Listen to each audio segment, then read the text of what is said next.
So we're going to discuss your last few terms here, and today we're going to talk about refrain.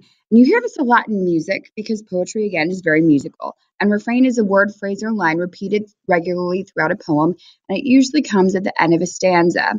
Some of you may notice this from Edgar Allan Poe's The Raven, where it says, "Once upon a midnight dreary, while I pondered weak and weary over many a quaint and curious volume of forgotten lore. While I nodded, nearly napping, suddenly there came a tapping, as of someone gently rapping at my chamber door. 'Tis some visitor,' I muttered, tapping at my chamber door. Only this and nothing more." And if you look at the end of this stanza, it says, "Name was here forevermore." And then it says, "This it is and nothing more. Darkness there and nothing more. Merely this and nothing more. 'Tis the wind and nothing more.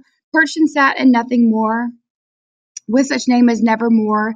Then the bird said, "Nevermore, of never, nevermore.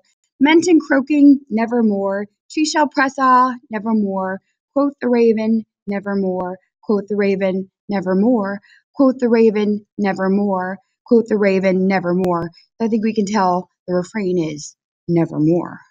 Enjambment is something you probably saw in last night's poem, and that's a technique where the poet kind of crams some extra syllables together to try and maintain a meter. For example, some of the lines in Once by the Pacific had 11 syllables instead of 10, but it still was meant to maintain that iambic pentameter.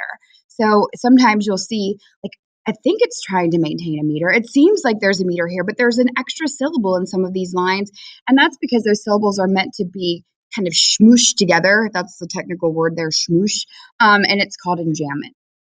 And the last term today is slant rhyme. And that's a technique where the end rhyme only slightly rhymes to maintain a certain rhyme scheme. Let's look at this example. It says, "Hope is a thing with feathers that perches in the soul and sings the tune without the words and never stops at all." So you can see that feathers and words are meant to rhyme, but they only kind of sort of rhyme. Same thing with soul and all. Sort of rhyme, but not truly rhyme, and we call that slant rhyme. And that's the last of your poetry terms.